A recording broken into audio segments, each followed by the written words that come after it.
राम राम भी नहीं करता।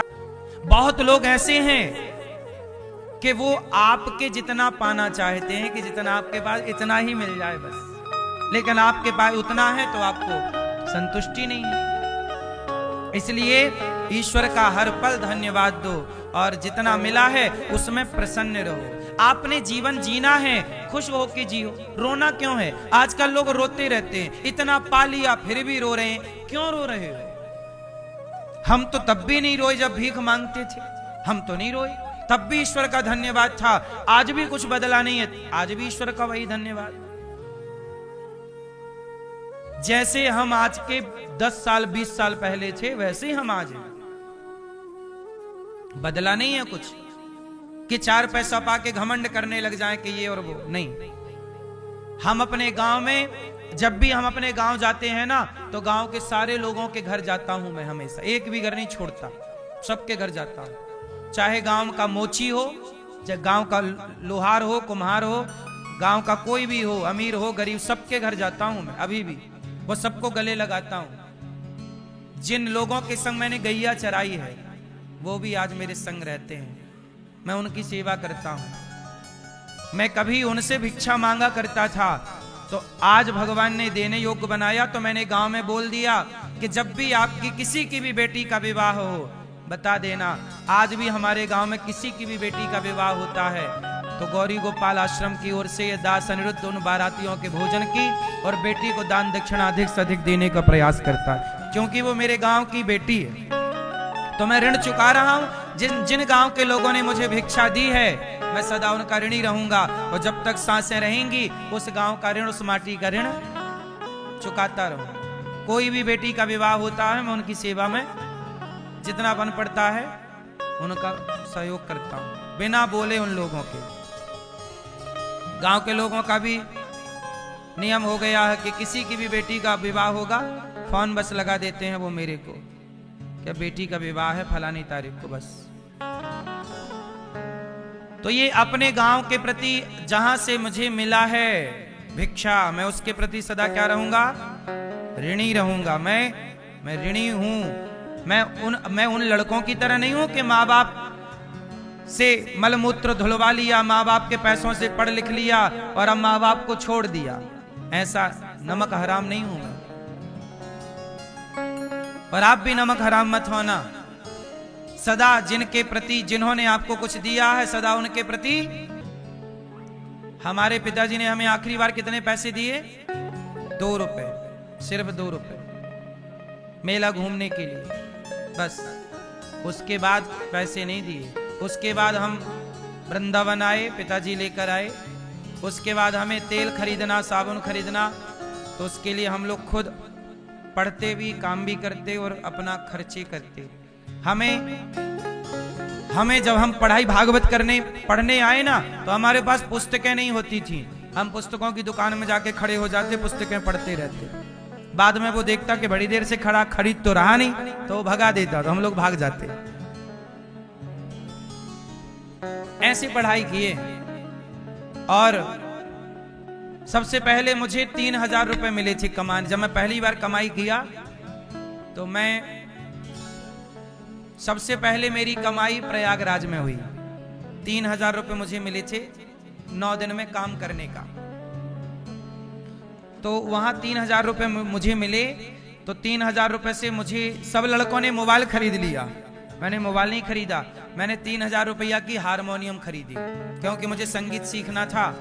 तो संगीत सीखने का शौक था, तो मुझे लगा मोबाइल का क्या करूंगा, मुझे जरूरत किस चीज की है? हारमोनियम की। तो मैंने हारमोनियम खरीदी। आज भी वो मेरे पास रखी है, 3000 रुपया की पहली हारमोनियम। मुझे लगा कि पैसे का दुरुपयोग नहीं करना चाहिए। प्रयागराज में मैंने सबसे पहले शुरू की अपने जीवन की जर्नी। पहली बार पैसा वहां कमाया, इसलिए प्रयागराज में अन्न क्षेत्र बांट करके वो चुका रहा हूं 3000 रुपए के। चलो, वहां से शुरू किया तो वहां के भक्तों को, इसलिए माघ मेला में अखंड रसोई चल रही है गौरी गोपाल जी की। मैं जहां जहां से लिया हूं चुकाया जरूर। 1 महीने अखंड अन्न क्षेत्र चल रहा है गौरी। पिछली कुंभ में भी चला था, अब भी चल रहा। चुकाने का है साहब, लेके नहीं जाना किसी का ऋण। जहां से लिया है चुकाओ।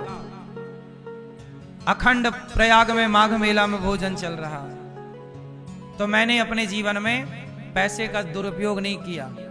मैंने कभी गुटखा नहीं खाया, बीड़ी नहीं पी, सिगरेट नहीं पी। हमारे उम्र के लड़के, हमारे दोस्त सिगरेट पीने लग गए, गांजा पीने लग गए। मैंने कहा नहीं, मैं पैसे बर्बाद नहीं करूंगा, जो पैसे कमाऊंगा सेवा में। मुझे सेवा करने का शौक रहा बचपन से। मैं बचपन से सोचा था कि मैं बड़ा होकर अन्न क्षेत्र चलाऊंगा। सोचिए, अन्न क्षेत्र चलाने का मेरा सपना था। मेरे बचपन में सपना था कि मैं बड़ा होकर क्या चलाऊंगा? अन्न क्षेत्र चलाऊंगा, जहां सबको भरपेट भोजन मिलेगा, सब लोग भोजन करेंगे, मैं देखूंगा, मुझे सुकून मिलेगा कि चलो हम किसी के काम आए। ये बचपन का सपना था। लड़कों को सपना होता है गाड़ी का, बंगले का। मुझे कोई गाड़ी घोड़े बंगले का कोई सपना नहीं। कोई गाड़ी घोड़े का सपना नहीं है।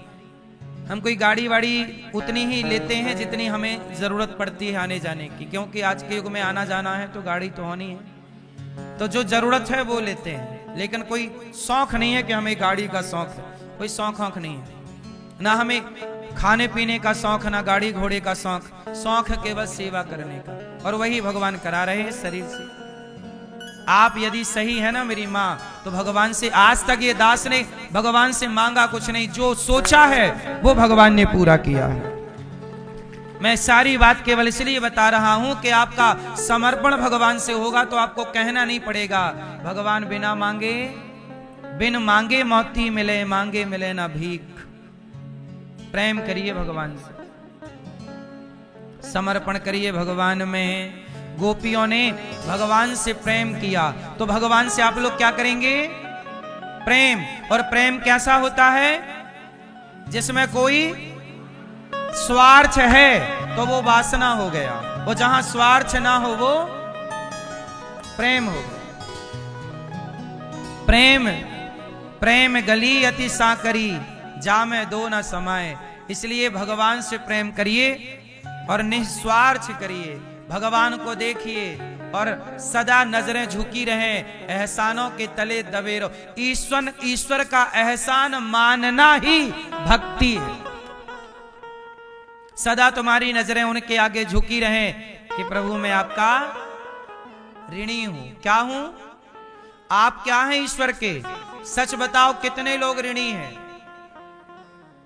आप ऐसा किया करो, रोज भगवान से कहा करो, हे प्रभु हम आपके ऋणी हैं। और क्या क्या ऋण है रोज बताओ। यही प्रार्थना, यही भक्ति है, यही चिंतन है, यही पूजा है, यही जप है। हे प्रभु हम आपके ऋणी हैं, कहो तो। अब ऐसा है ना कि देखो आपको सब कुछ मिला और आप ऋण भी ना मानो, ये गलत है। यही भक्ति है। ईश्वर को याद रखना। किस भाव से? नजरें, आपको घमंड आता है?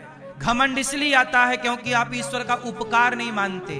जब आप ये मानने लगते हैं मैंने किया, ये एटीट्यूड आ गया। अभिमान आता ही है जब स्वयं को कर्ता मानते हो। लेकिन जहां ईश्वर को कर्ता मानोगे, जब ईश्वर के आगे पलकें झुकी रहेंगी, तो अभिमान क्यों आएगा? अभिमान कभी भक्त को नहीं आता। क्यों? क्योंकि वो ये मानता है कि प्रभु ये सब आपका दिया है, कोई मेरा थोड़ी है। और जहां आप ईश्वर को भूल गए कि मेरा नहीं है, तो लो अभिमान आ गया। इसलिए सदा ईश्वर का धन्यवाद करते हैं कान्हा, तेरा हर पल शुक्रिया। खुशियां जो दी हैं उसका भी शुक्रिया। हम तेरा दिया खाएं, तेरा ही गुण गाएं। जीवन दिया जो उसका भी शुक्रिया। खुशियां जो दी हैं उसका भी शुक्रिया। अच्छा मैं ये एक बात बताओ, अभिमान आप लोगों को आता है कि नहीं? है ना? आता है। अभिमान आया मतलब आप भगवान को भूल गए। ये दास अनिरुद्ध मैं कभी किसी बात का घमंड नहीं करता। क्यों? मेरे पास कुछ होए तो घमंड करूं? मेरे पास क्या है बताइए? क्या है मेरे? आपके पास किस बात का घमंड? क्या है आपके पास? क्या है? पैसे का घमंड। तुम्हारे पास पैसे हैं? कितने हैं? हैं तुम्हारे पास? अरे ये तो ईश्वर का धन्यवाद कहो कि प्रभु ने आपको कुछ पैसे दिए। इसलिए दिए हैं कि तुम किसी के काम आओ, इसलिए नहीं दिए कि तुम घमंड करने लग जाओ। पैसे दिए हैं। अब जैसे हमारे यजमान जी के पास भगवान ने दिया है, तो उन्होंने क्या किया? उस पैसे से अभिमान नहीं किया कि जी मैं अभिमान नहीं। उन्होंने श्री राम कृष्ण जी ने, सत्यनारायण जी ने, महावीर जी ने, प्रभुदास जी ने, इन्होंने पैसे पाके घमंड नहीं किया। इन्होंने पैसे पाके जितना बन पड़ा इन लोगों से समाज की सेवा की। आपको यहां ले आए, सेवा ही तो है। उन्होंने घमंड नहीं किया कि जी मेरे पास है, नहीं। उन्होंने आपको यहां लाके आपको 7 दिन रखा, 7 दिन आपको भोजन प्रसादी कराया, 7 दिन कथा सुनवाई, आपसे पूछा आपको कोई तकलीफ तो नहीं है। तो क्या है ये? धन पाके घमंड नहीं, सेवा, नम्रता, सरलता, सहजता। आप भी धन पाके यही करना। ये नहीं कि अकड़ में रहो कि जी मैं हूं तो कोई है ही नहीं। सदा भगवान को यही प्रेम है।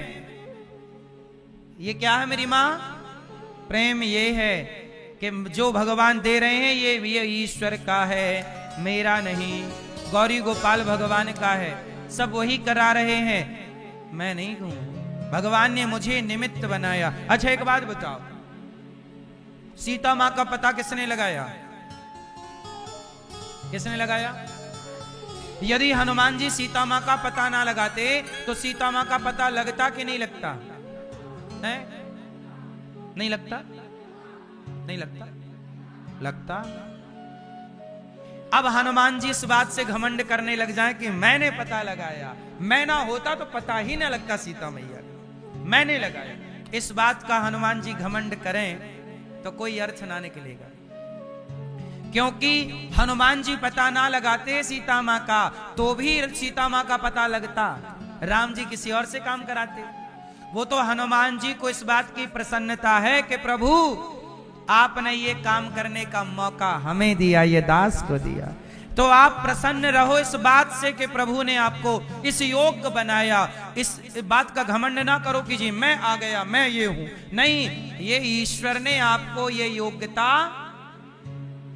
ये ईश्वर की दी हुई काबिलियत है, ईश्वर की दी हुई कृपा है। ये कृपा का एहसास करो, कृपा को महसूस करो, अभिमान का भी महसूस ना करो अभिमान को कि जी मैं। आप लोग गलती यही कर जाते हैं। हनुमान जी जैसे आपको भगवान ने, जैसे ये दास अनिरुद्ध को गौरी गोपाल की सेवा भगवान ने दे रखी है, अब मैं अभिमान करूं तो मेरे जैसा मूर्ख कौन होगा? आपको भी कुछ दिया होगा तो आपको ईश्वर ने इस योग्य बनाया कि आप किसी को 2 रोटी दे सकते हैं, है ना? इस बात का घमंड ना करना कि मैंने दिया, मैं ना देता रोटी तो ये मर जाता। ये घमंड ना करना साहब कि तुम ना देते तो होता ना। तुम्हारे जैसे कितने जब नहीं थे तब भी भगवान का सब काम हो रहा था, तुम हो तो भी हो रहा है, और हम तुम नहीं रहेंगे तो भी ये संसार का क्रम। फिर वो गांव में एक कहावत कहते हैं कि एक आदमी के ना जाने से कोई बाजार लगनी थोड़ी छूट जाएगी, है ना? एक दुकानदार नहीं आएगा तो क्या बाजार नहीं भरेगी? बाजार तो भरेगी, तुम आओ या फिर। ये संसार है, तुम रहो ना रहो, ये संसार चलता रहेगा, क्योंकि इसको चलाने वाले भगवान हैं, हम जैसों को बनाने वाले। इसलिए घमंड इस बात का ना हो कि मैं नहीं, भगवान। जहां ईश्वर को मान लोगे वहां घमंड नहीं।